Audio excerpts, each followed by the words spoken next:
Muy bien, señor Manuel Monterrosa. Dice, saludos, por favor, más recomendaciones de lectura. Pregunta, Daniel, ¿cómo ves el panorama en América Latina con respecto al viraje a la izquierda que se empieza a gestar en nuestro continente?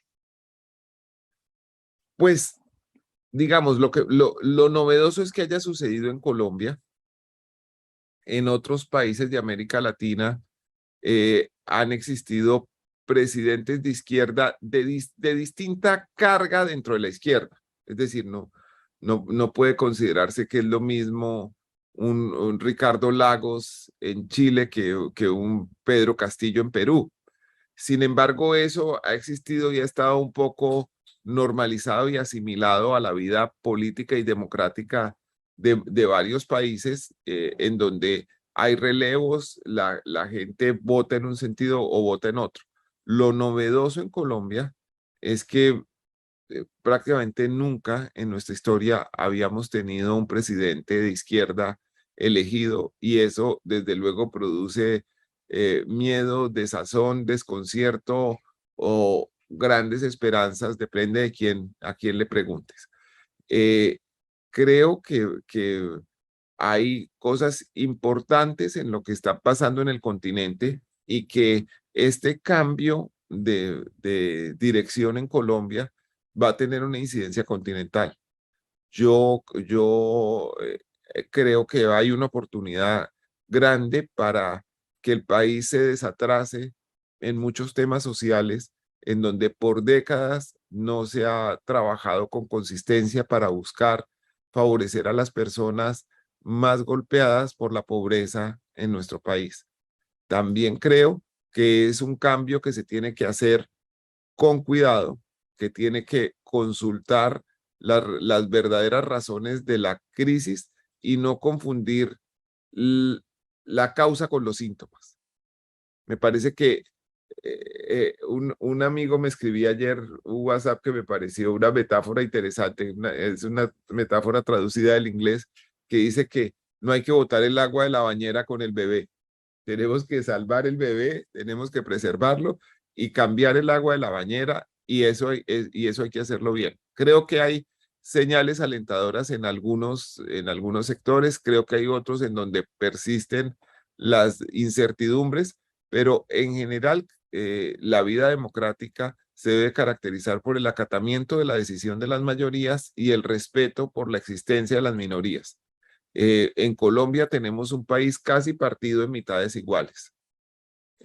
Gustavo Petro ganó por 700.000 votos, pero en términos porcentuales es apenas el 3% de ventaja de la población. Entonces, es importante que ese mensaje se interprete y es importante que Petro sepa que es el presidente de todos los colombianos, no solo de los que votaron por él.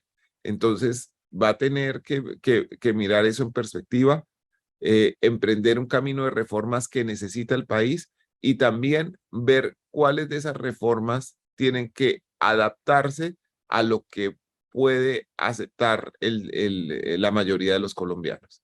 Eso creo que es un trabajo grande y siento que lo puede hacer. Ayer que hablábamos con el Cholo Valderrama, que además de un gran cultor llanero, es una persona que conoce el campo y que conoce el llano en particular. Nos explicaba su punto de vista sobre los anuncios todavía no muy concretos sobre lo que será la reforma agraria. Y nos explicaba puntos de vista que son valiosos. Entre otras cosas, quería hacer una claridad. Yo había entendido ayer que él me dijo que con su trabajo había logrado bajar de 2,8 hectáreas por vaca cuando estableció su fundación a 1,8 hectáreas por vaca. La verdad es que logró bajar a 1,8 animales por hectárea. Entonces, pues ha progresado todavía más en el aprovechamiento de la tierra, una tierra en la que además tiene una extensión importante dedicada a la preservación de las especies nativas. Yo creo que hay que mirar caso por caso y hay que establecer cuál es la mejor forma de recuperar la capacidad de producción agrícola del país, respetando los derechos de las personas que los tienen y también haciendo énfasis en que la propiedad tiene que tener una función social. que la propiedad no puede ser simplemente la acumulación de riqueza para beneficio de una persona, sino que tiene que trabajar para que en lo posible esa ventaja se vea reflejada en mejores condiciones de vida para la comunidad. Luis Felipe Galvez Montealegre. ¿Qué opinión le merece Néstor Morales? No tengo mayor opinión sobre Néstor. Trabajé con él hace años. No tengo opiniones sobre él. John A. Gómez Gómez. Quisiera preguntarle sobre el ingeniero Rodolfo Hernández. ¿Cuál será la estrategia de defensa ante el juicio que se le viene encima? Si él Pues, ya aceptó su curul en el Senado. ujú. Sí, si aceptó su curul en el Senado y se posesiona el 20 de julio, la competencia pasa de ser de un juez de Bucaramanga, que actualmente la tiene, a la Corte Suprema de Justicia. Y en la Corte Suprema de Justicia, como él ya está acusado, pasaría a hacer las funciones de la Fiscalía, la Sala de Instrucción de la Corte Suprema de Justicia y las funciones de juez, la Sala de Primera Instancia, la Sala de Juzgamiento de Primera Instancia de la Corte Suprema de Justicia. Eh, Me da curiosidad qué abogado le habrá aconsejado al ingeniero Rodolfo Hernández irse por ese camino de jurisdicción de la Corte, porque pues uno pensaría que puede ser un poco más difícil para él que el juicio ante un juez de Bucaramanga. Pero pues él sabrá qué está haciendo y cómo lo está haciendo con sus abogados, pero yo diría que eso tiende a complicar sus posibilidades. Cristian Alejandro Mera. Daniel, ¿cómo ha sido el proceso de desarrollar un trabajo periodístico tan exhaustivo, teniendo en cuenta el flagelo de la violencia y el contexto del poder político que ha venido gobernando Colombia? Pues es muy difícil, digamos, tener quieta la realidad colombiana para investigarla. Eso es lo malo y lo bueno es que siempre tiene una dinámica que permite encontrar materias y filones nuevos de investigación. Yo tengo la esperanza de que Colombia siempre va marchando para mejor, aunque nos encontremos tantos temas por investigar los periodistas. Creo que eh, a pesar de lo malo que ha pasado y de lo que ha sufrido el país, tenemos un país mejor hoy que el que teníamos hace 30 años. Y seguramente vamos a tener en 30 años uno mejor que del que tenemos hoy. Rosa Estupiñán. Daniel Coronel, ¿por qué en otros países la salud es gratuita? ¿Por qué en Colombia no? Pues sí, hay que revisar cuáles son esos sistemas de salud que permiten la gratuidad, como el de España, por ejemplo, y cómo eso está compensado por los impuestos de otra manera. mm, eh, Al final del día, en el conjunto social, nada es gratis. La plata que desaparece por acá tiene que aparecer por acá y eso es resultado de un sistema impositivo, de un sistema que está hecho para que los que tienen más paguen un poco más, para que los que tienen menos tengan más oportunidades.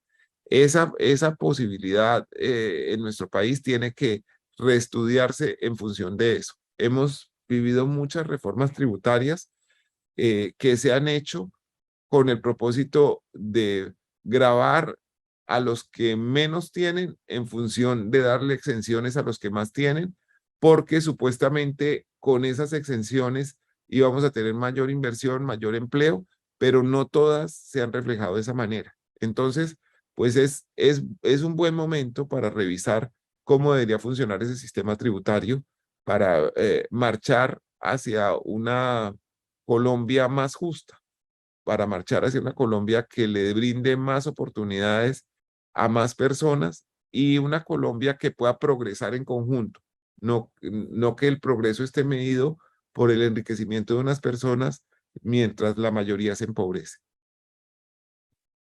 Señor Piñatas, don Daniel, en su opinión, ¿cuál ha sido en los últimos 40 años ese candidato presidencial que de haber ganado nos habría podido tener en otra realidad bastante diferente a la que tenemos hoy en día. Ay, a veces pienso que si Luis Carlos Galán no hubiera sido asesinado, quizás tendríamos una realidad diferente, pero no estoy seguro. Son quizás deseos combinados con análisis sobre variables que ya no se pueden probar, pero siento que había un compromiso de lucha contra la corrupción que quizás habría podido cambiar el destino del país en ese momento. Eh, Tengo la esperanza en todo caso de que con presidentes malos, la mayoría del tiempo, Colombia ha logrado avanzar por la fuerza creativa de su gente. Entonces, mirando así las cosas, creo que más que una solución mesiánica, más que una persona que nos venga a solucionar todos los problemas, lo que necesitamos es esforzarnos cada uno en cumplir mejor con el deber cotidiano que tenemos, con esa pequeña misión, hacerla mejor y que eso, la suma de todos estos esfuerzos, hará mejor a Colombia. Consultoría internacional científica y académica. ¿Qué ¿Sí? opciones tiene el senador Gustavo Bolívar de reversar la lista de elegibles para Contralor General? Es interesante, hay que mirar qué pasa con eso. Realmente hay unas anotaciones importantes sobre lo que fue la conformación de esa lista y posiblemente también en los últimos 20 días han cambiado mucho las posibilidades y opciones de los incluidos en esa lista. Yo creo que es importante mirar hacia dónde va eso. Henry Juliano, un fiel seguidor a nuestras redes sociales. Dice, buenos días, Daniel. ¿Alguna vez tuvo la oportunidad de investigar sobre la muerte de Álvaro Gómez Hurtado? Y si sí, podemos saber algo al respecto.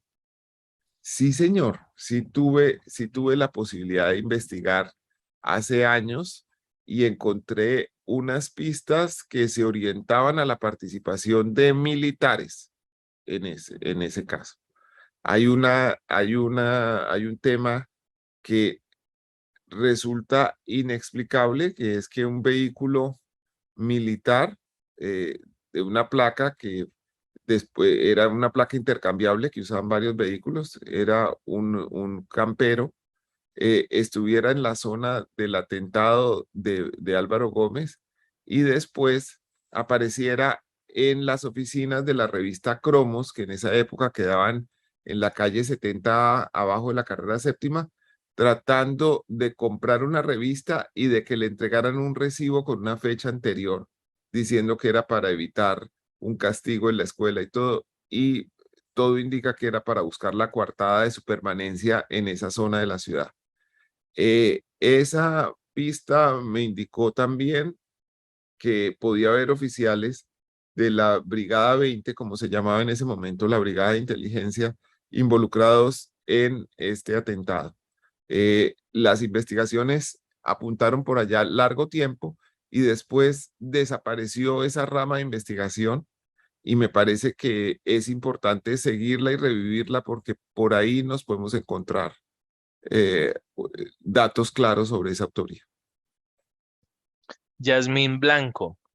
Daniel, buenos días. ¿Es cierto que Iván Cepeda presentará una demanda en contra de Duque por los fondos de la paz?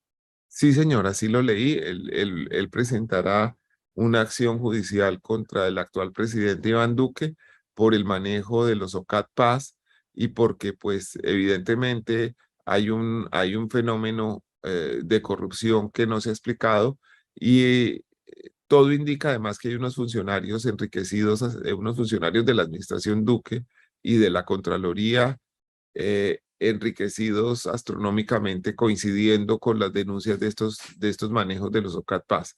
Habrá que ver, individualizar, mirar si es cierto y cuál es la responsabilidad real, el alcance de esa responsabilidad para el presidente Iván Duque. Pero me parece que el senador Cepeda hace bien poniendo eso en manos de la justicia.